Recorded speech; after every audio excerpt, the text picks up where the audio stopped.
Majlis Iftar Perdana UUM 2025 bukan sekadar acara berbuka puasa, tetapi juga simbol perpaduan dan keharmonian dalam kalangan warga universiti.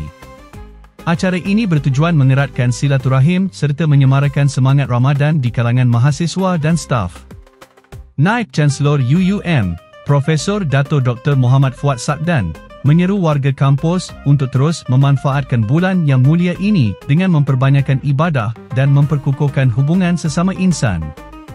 Majlis ini bukan hanya sekadar berbuka puasa bersama, tetapi juga mengingatkan kita tentang kepentingan kesederhanaan dan kepedulian terhadap mereka yang kurang bernasib baik.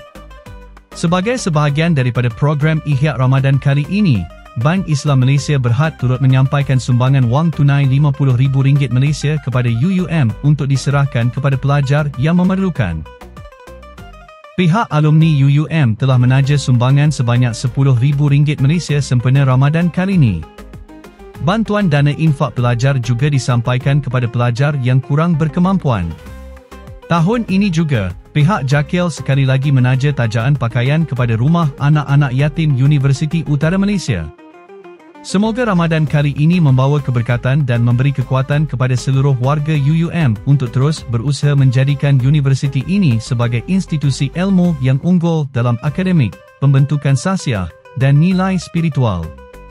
Universiti Utara Malaysia mengucapkan selamat menyambut Ramadan Al-Mubarak.